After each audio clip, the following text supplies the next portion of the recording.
I've heard a lot of good things about the Cadenza, so I did go into this expecting a lot, and I can say that this has lived up to the hype mostly.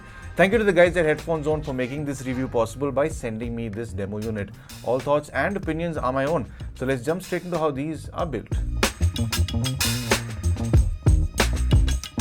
These IEMs come with a very simple unboxing experience, so you can get straight to your music. You get the IEMs, the cable, and 9 pairs of ear tips you can play around with, and they do in fact change things up a bit on a sound front. So it's worthwhile taking your time figuring out which ones fit you just right and which ones sound you prefer. The IEMs have a 3D printed shell which does appear to have a venting port near the 0.78 pin connector, and these have a hand painted faceplate which has a very cool design on it. The cable is a high quality 4-core braided cable with 0.78 mm terminations on the side that connects to the IEMs and a 3.5 mm termination on the side that connects to your DAC amp or music player. This cable doesn't come with a microphone, so your phone's mic should take over for any calls or gaming. Comfort-wise, these IEMs appear to be a bit smaller than some others I've seen, so fit well in my ears, and I haven't faced any discomfort or pain over longer listening sessions. These IEMs don't come with a case, but if you happen to be looking for one, Headphone Zone has just launched this new one, which I've been using for a few days now, and it holds a set of IEMs and a portable dongle DAC amp quite well. It does have a rubber seal, so will keep dust away from your IEMs, which is a nice thought, and it does hold shut pretty tight thanks to the way it's designed. I'll leave a link to it down below.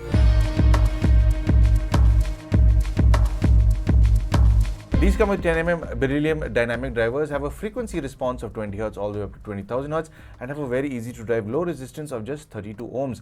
On a volume front, I've mostly listened to this at about 25 to 30% volume. It does open up a bit more at 35. It is fun to listen to over there, but I found pushing it towards 40% to get a little too loud for me. So I wouldn't recommend listening to 40 and 50% volume over prolonged periods of time if you intend on preserving your hearing. When it comes to its soundstage, I wasn't expecting much from these. I was expecting to be much like the IEMs in the 2K price range, but I did do about a 12 or 15 hour burn-in with this. I didn't listen to it too much just when I unboxed it, but I'm happy to say that this does have a more expansive sort of listening experience than I was expecting it to have. So the soundstage actually does have a pretty wide stage. Things do come at you from slightly out of the IEMs, and it does have a little bit of a vertical stage as well. And by vertical, I don't mean it's a that high all round, but it's more vertical around the IEMs than it is around the phantom channel. So it is a very interesting listening experience. On an imaging front, these are terrifically crisp and well detailed. So in fact, if you do plan on picking up IEMs, I would strongly recommend stretching your budget a little bit, because the 2K price range is good stuff, but I think just stretching a bit more towards this will give you a much better experience than those. So if it's your first set of IEMs, or if you want something a little bit better or a little sharper in its detail, I'd say look at this, because nuances are quite effortless with this. It is something that stood out to me, it's one of the first things that stood out to me with these IEMs, apart from its soundstage, of course. And of course, I'd strongly recommend avoiding compressed audio. It's best to feed this with high-res audio, because that's when it really does shine. I usually don't talk about timbre or timbre when it comes to a lot of the affordable IEMs. I usually do that in maybe the 6,000, 7,000 range onward, but this in particular did come to me with a significant amount of trueness compared to a lot of the IEMs I've heard in the 2K range. So the fact that this is only slightly more expensive and it's able to produce this level of trueness is a bit surprising.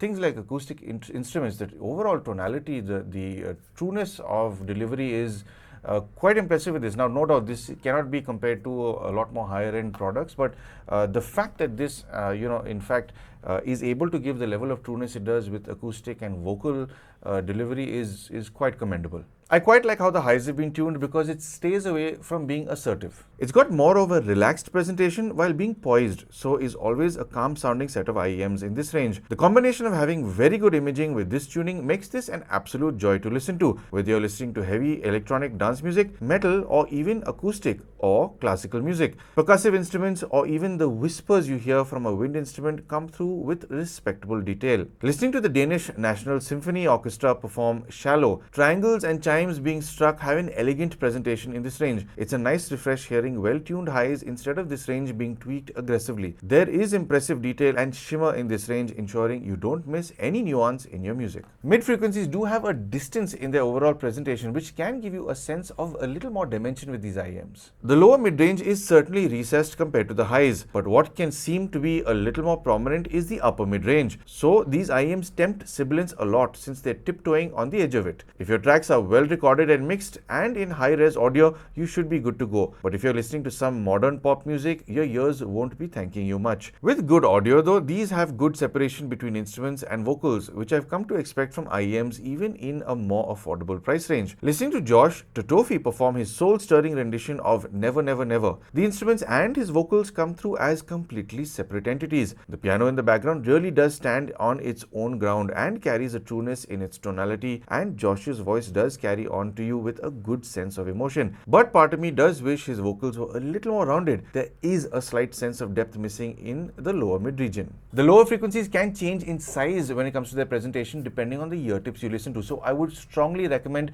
really spending time and choosing which ear tips are right for you. To begin with, the lower registers from these IEMs never really impressed me on a size front. It did sound tight and well defined, but it didn't have the body I've come to like with some IEMs. So that's when I figured it was time to play around with the many other ear tips that are provided in the box. And after spending time doing this, I found myself really liking the white translucent tips. It does introduce a little bit of boom, but in a good way. The black ear tips do make this range sound more anemic. The grey with black bounds are a little more prominent in the lows, and these white ones are the fun ones to throw onto these IEMs. Listening to Automatic Yes performed by Zed and John Mayer, I found myself finding it quite amusing that these IEMs can actually make this track sound fun and groovy, because with the other ear tips on, these IEMs showed absolutely no sign of being fun sounding in this lower range. These do maintain a level of tightness without ever getting bloated or overly boomy. I do like how these sound with acoustic music, especially because it does make thinner sounding sounds more rounded and more enjoyable by doing so.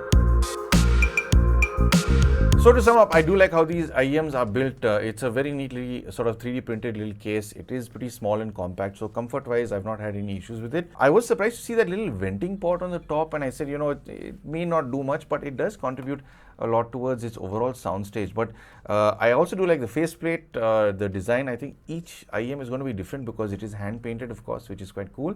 But when it comes to its cable, the one thing I really do like about it is a smooth finish. It's not like a textured cable. So why I do like this finish is, you know, whenever you're listening to IEMs and if it is textured and you move your head, when the cable rubs against a shirt or a collar, you hear that through the cable. Whereas with this, because it's smooth, it sort of just glides over the material you're wearing, and you don't have that, you know, sort of rumbling effect whenever you turn your head. So that is a cool finish. On a sound front, the first thing that really drew me in towards these IEMs were its imaging and its stage.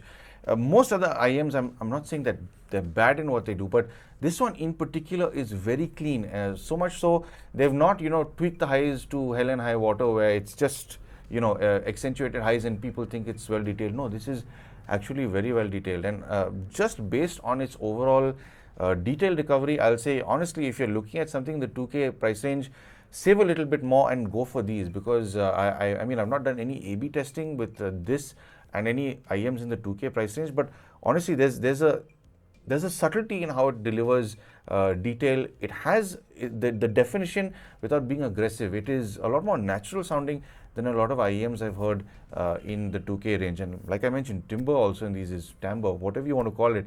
It is extremely impressive with these IEMs. I've really not expected this level of trueness from something that does exist in this specific price range. And I know a lot of people have spoken very highly about these IEMs. I've always wanted to get my hands on these and test them out. And honestly, I think this does live up to the hype. The only moment I thought that, you know, this isn't too impressive is when I was focusing on the bass, because with those ear tips, with the black ear tips, it's much thinner. So if you just want, you know, a sort of more focus on your instruments, if you're listening to classical music and so on, I say put on those ear tips, because you don't have too much bass prominence. And if you want a little more, put on the grey ones. And if you want much bigger bass or more depth, you put on the translucent white ones. So it's pretty cool that you can sort of customize how these sound just with the ear tips. So I would highly recommend spending a lot of time with those ear tips in particular. Get the right size for one, which is of course the most important thing. Otherwise you'll have, noise leaking in and all that sort of stuff, which will disrupt your overall experience. And then over and above that, figure out which kind of tonal quality you like based on the ear tips, which is of course quite cool. But yeah, all in all, I'd say it's a very nice set of earphones, a very nice set of IEMs. I think this is my new favorite, in fact. In this price range, I think anyone who asks me about sub 2K, I'll say, man, just stretch a little bit and try and go for these, because this is definitely terrific value for money when it comes to its overall detail, imaging and soundstage. So anyway, if you do want to make these yours, coming to the price of these IEMs, these do have a maximum retail price right now for about 3,499 rupees. And these do have a selling price of about 2,999. Now, these are specifically the IEMs that Headphone Zone has collaborated with Kiwi Ears. But if you do buy these abroad, you can get for about $34.99. And I think the Headphone Zone collaboration one is only available through Headphone Zone, of course. So if you do want to pick these up, I will leave the link down in the description below. And of course, are these value for money? I'd say absolutely. In fact, I think these are more value for money than anything in the 2K price range. Genuinely, if you do spend a little bit more, if you can stretch that little bit more and pick these up. In fact, I think Headphone Zone has got an EMI option available. Do it, because I'd say these are long-term earphones. They're built very well, terrific cable quality. I think the only bummer will be for a person who wants a microphone for gaming and calls. But honestly, these are not made for that. They're made for music enjoyment. They want you to focus in on your music and really enjoy it. So anyway, your phone's microphone should take over. If your IEMs don't have a mic, or even if your DAC amp doesn't have a pass-through, your phone's microphone takes over. So it's not like you can't have a call. It's not like you can't game. But that's one thing to keep in mind if you're a stickler for it. But anyway, there you have it. That's the Kiwi Ears Cadenza with the Headphone Zone collaboration. And I do hope that this video has given you a better understanding of these IEMs. And of course, if you do want to support the channel, I'm sure you know exactly how to. But of course, thank you for tuning into Paul's POV for some sound advice.